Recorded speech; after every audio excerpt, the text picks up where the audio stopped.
event, the U.S. Classic, is one of the final tests before Olympic trials itself. 4 years ago, I was here, 96 Olympic year, my first ever American Classic, and it was here.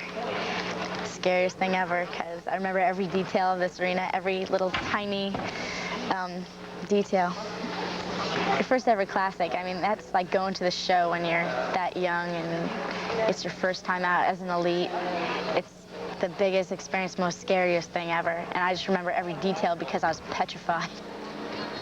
She's not a scared, inexperienced gymnast anymore. Alyssa Beckerman has become one of the best gymnasts on the United States national team. But if she has a weakness, it's on this event. Her vault is not technically difficult for start value, meaning the best score she can get is just 9.6 out of 10. Short landing and an extra step. With her low start value, that may be a costly mistake.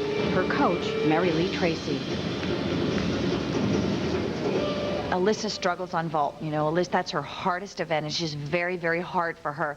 And the fact that she was on her feet was a big thing for her. She knows, and I know, it isn't what it needs to be, but it was an accomplishment for her because she has just really struggled mentally with vaulting. One of the more difficult aspects of gymnastics competition is the mental part. The physical skills look and are difficult enough, but at a competition where 4 different events must be performed, keeping your mental focus and concentration is just as important. A clean landing and a better vault. Her toughest event now over, Alyssa's task is now to forget vault and concentrate on the apparatus she'll be moving to next. This is Morgan White, 17 years old, another of Mary Lee Tracy's team from Cincinnati. Serious and intense about her gymnastics. Her second vault.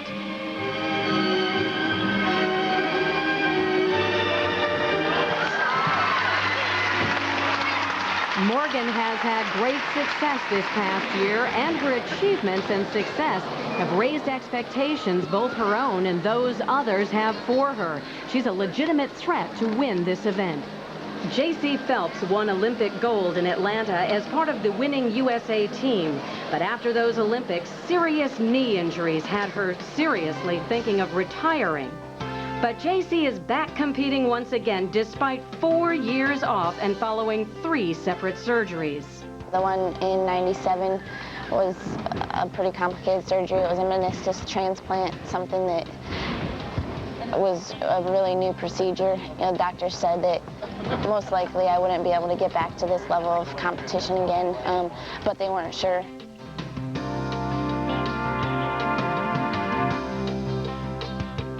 I was disappointed. It was my whole life since I was 4 years old, and to have someone say that, you know, that can't be part of your life anymore, it's pretty upsetting. I was on crutches for 6 weeks, and then after that, no running, no jumping, no punching, anything.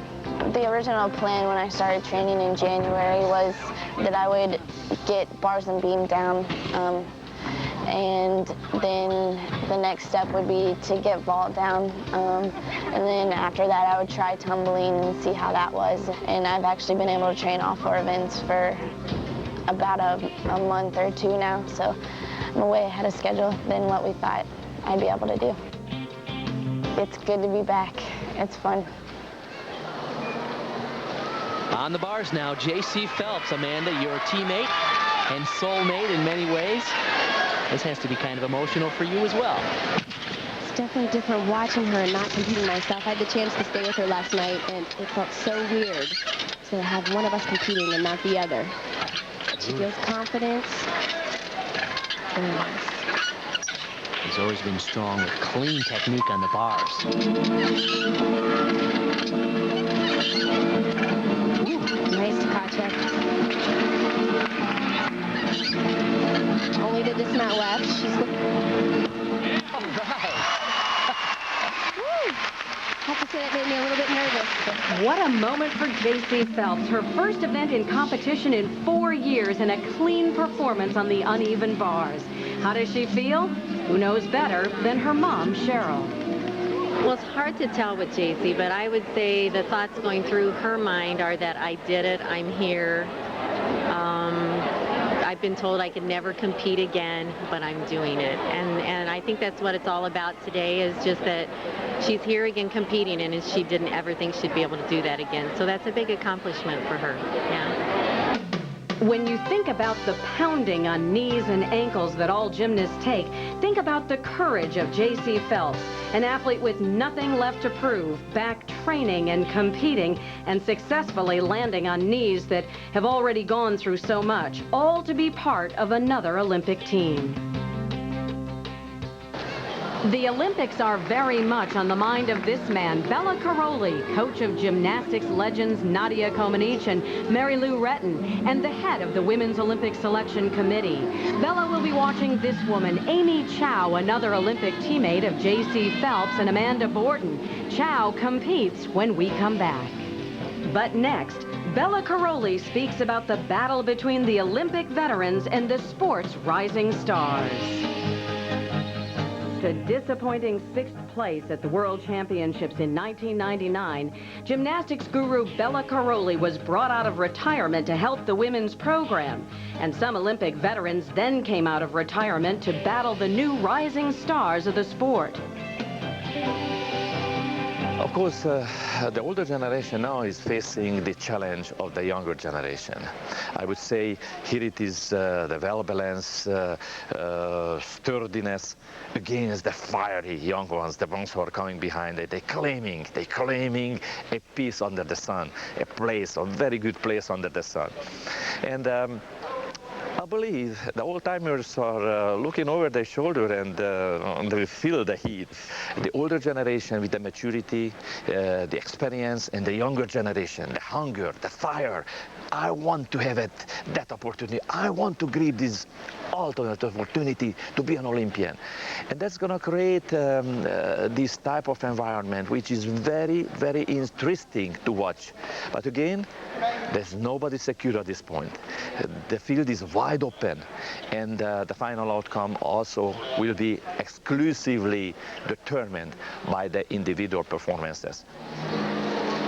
Over the past year, Amy Chow is the one person from the gold medal winning American team from 1996 who has looked the most prepared for another Olympic try. She is the one member of the class of '96 who did not take a large amount of time away from her sport. And she's been on tour and appeared several times in exhibitions despite a pre-med schedule at Stanford University.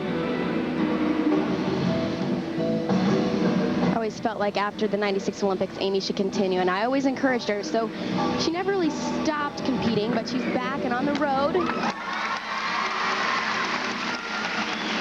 Very nice height and distance in that complicated vault. Amy Chow looking as strong as ever. Before the meet, Amanda caught up with her old friend and teammate. Amy, last time I saw you were at World Championship trials. Now you're on your road to the Olympics again. Can you tell me what makes you keep wanting to do this? I'm excited to be back, and there's something I missed about gymnastics. I can't tell you quite what, but I'm excited. Well, I know for me it's been 4 years too, and I still miss it just as much. But can you tell me, how is it different going into the 2000 games? I think it's a little different because I know what to expect now. That's right. I'm sure you're a little bit more confident, but how's the old body holding up? Pretty good. Good. Well, good luck here, and good luck down the road. Thank you. Second vault now for Amy Chow. Forward flipping vault. Wow. I think that was better than it was 4 years ago. She has always had terrific technique and the power to go with it. Amy's not lost anything in 4 years. I tell you, I think going on tour, she always maintained her difficulty, and now she still has it and is doing more.